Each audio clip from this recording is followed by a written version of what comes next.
There was a time when the finest cloth in the world came from a single town in the West Riding of Yorkshire, and that town was Huddersfield. If you bought a suit from a tailor on Savile Row, or in Milan, or in New York, there was a good chance the cloth had been woven here, in the valleys where the Colne meets the Holme, and finished in water so soft it could not be bettered anywhere on earth. The word stitched into the very edge of that cloth said "Made in Huddersfield, England," and to the tailors who mattered, those words meant the best there was. The money this brought was almost difficult to believe.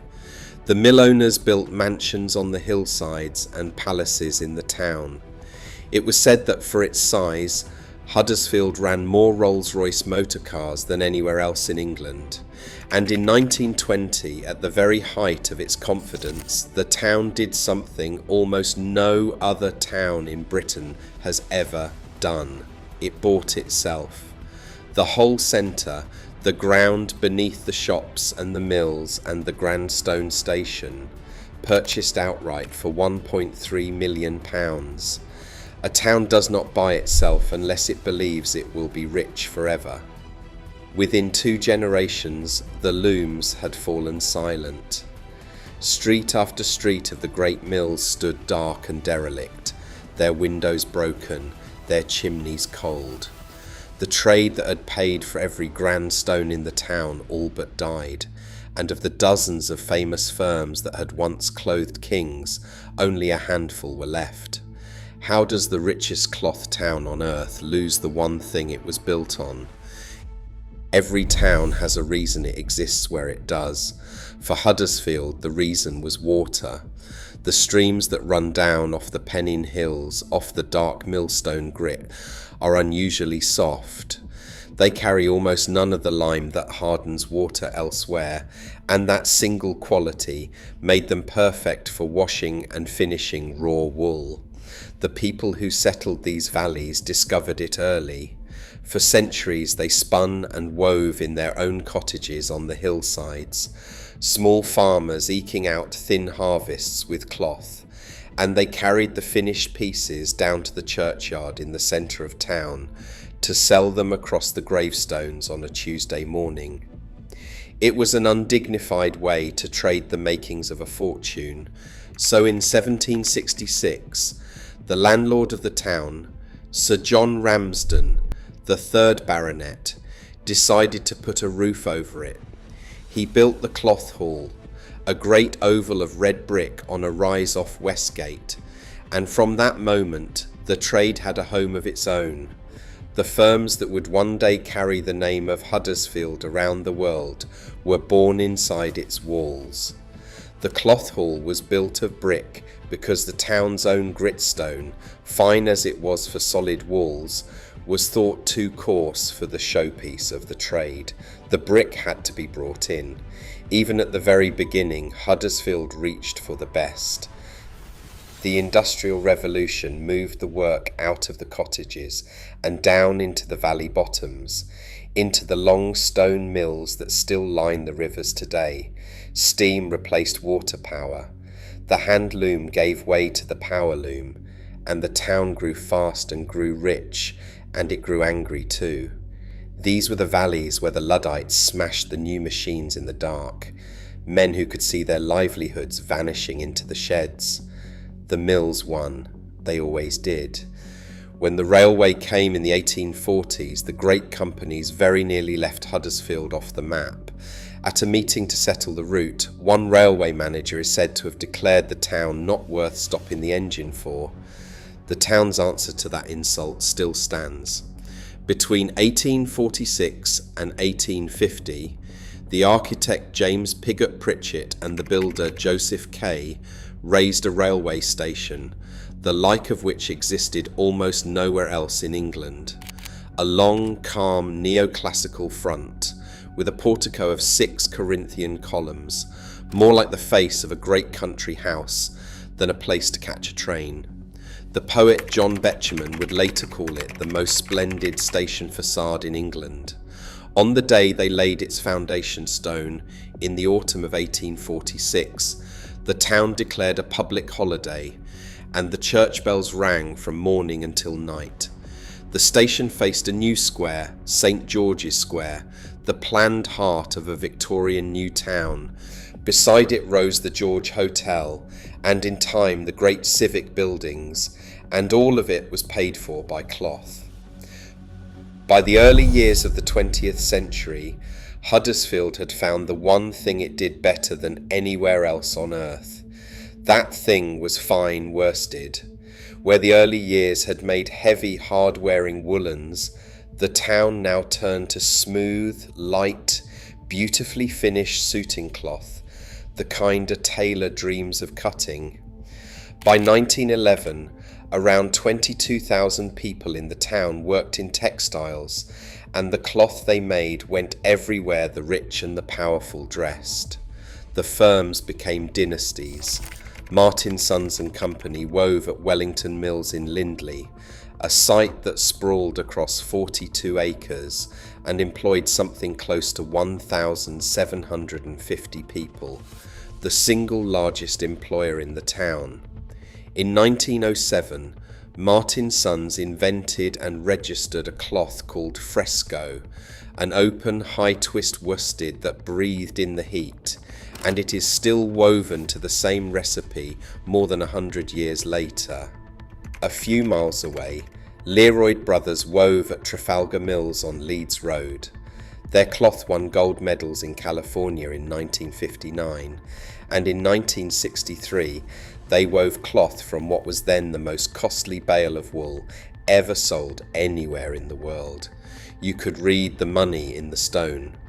The mill owners raised villas on the high ground above the smoke, with gardens and carriage drives, and down in the centre they built banks and arcades and chapels in a heavy, confident Victorian classicism, as though the wealth were a fact of nature that would never need defending. Huddersfield did not think of itself as a town that had got lucky. It thought of itself as a town that deserved to be rich, and meant to stay that way. This was a place where the same family might work the same mill for 3 generations, where a child knew exactly which shed their grandmother had stood in. After the war, when there were not enough hands to keep the looms running, the mills brought in workers from Pakistan and India, many of whom kept the night shifts turning while the town slept. The cloth never stopped, and the wealth was real. In the summer of 1949, the future Queen, Princess Elizabeth, and the Duke of Edinburgh walked the floor of Trafalgar Mills to watch the famous Huddersfield cloth being made. Royal tailors held warrants for it. The Grand Town Hall, raised in stone between 1875 and 1881, the mansions, the arcades, all of it stood on the back of the loom. It was at this peak, in 1920, that the town bought itself. The Ramsden family, who had owned the very ground beneath Huddersfield since 1599, were deep in debt and looking to their interests elsewhere across the empire. So the town's own corporation agreed to buy the lot, more than 4,300 acres, the whole centre, for £1.3 million. The story goes that the borough treasurer, a man named Ernest Dyson, was so frightened of carrying a banker's draft worth that much money down to London that he had it sewn into the lining of his waistcoat for the journey. On the 29th of September 1920, Huddersfield became, as people love to say, the town that bought itself. There is a strange detail sitting in the middle of all this confidence. In 1919, just before the town bought its own ground, Huddersfield opened a museum, and among the first things it set out to gather and keep were the tools and the cloth of its own textile trade. A town at the very top of its game had quietly begun to preserve the thing it did, as though some part of it already sensed that nothing lasts. Because the threat was already forming, far away and easy to ignore, new man-made fibres had begun to appear. Rayon before the First World War, nylon in the years that followed, fabrics that could be made cheaply and in vast quantity. Overseas, mills in other countries were buying newer and faster machinery, while Huddersfield went on trusting the thing it had always trusted, its quality. The town had spent 2 centuries learning to make the best cloth in the world. It had never once had to learn what to do if the world decided it would rather pay less. The world decided. It happened slowly at first, and then all at once. Through the competition, the 1960s, the competition that Huddersfield had always brushed aside began to win. Mills in other countries, working with newer machines and far lower wages, could turn out cloth at a price the Yorkshire firms could not touch. Their cloth was not as good, it did not have to be. A market that had once paid for the best was quietly becoming a market that paid for the cheapest, and there was very little a town built on quality could do about that. Then came the fibres. By the end of the 1970s, the blow that did the deepest damage came from across the Atlantic, in the form of cheap American man-made fibres, sold into Britain at prices the local industry swore were unfair. It was raised again and again in Parliament. In a debate in the House of Commons in December 1979, one member described a West Yorkshire mill that had survived everything thrown at it, that had fought off imports from South Korea, from Japan, from Hong Kong and Taiwan, and that had finally given 90 days notice to close, beaten at the last not by the East but by subsidised cloth from the United States. The firms began to go. In 1976, the proud old houses that had each carried their own name around the world, Leroy Brothers, Martin Sons, Broadhead and Graves, Josiah France, were folded together under a single name, Huddersfield Fine Worsteds. Dozens of independent dynasties reduced in the end to one flag flying over the survivors. The mills closed one after another. By the early 1980s, members were telling the House of Commons that no other industry in Britain had lost as many jobs. The government tried to hold back the tide. In a single year, from 1980 to 1981, it poured more than £80 million into the textile and clothing trade across the country. The mills closed anyway, and these were not faceless closures. Each one was a shed where a family had worked for 3 generations, where the migrant workers brought in to save the looms a decade or 2 earlier now collected their cards along with everyone else. Whole families had measured their lives by the hooter that called them to the shed in the morning and released them at night. When the hooter stopped, it took the wage and it took the shape of the day with it. The shared walk to work, the certainty that the mill would always be there for the next one coming up behind. Buildings that had stood proud and fed whole streets for more than 100 years were left derelict, it was said, almost overnight. If you are finding this story worth your time, take a moment to subscribe.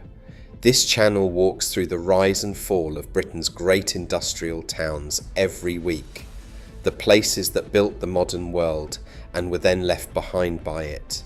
There is more to this one yet, because the loss did not end when the looms fell quiet. The cruelest part was the shape of the wound.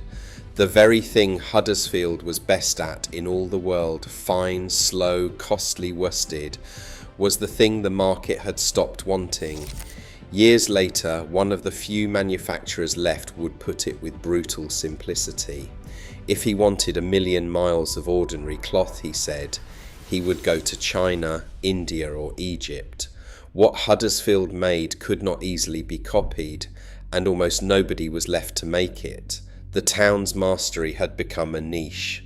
By the early years of this century, out of all those dozens of cloth manufacturers, an insider could count the traditional makers left in the town on the fingers of one hand.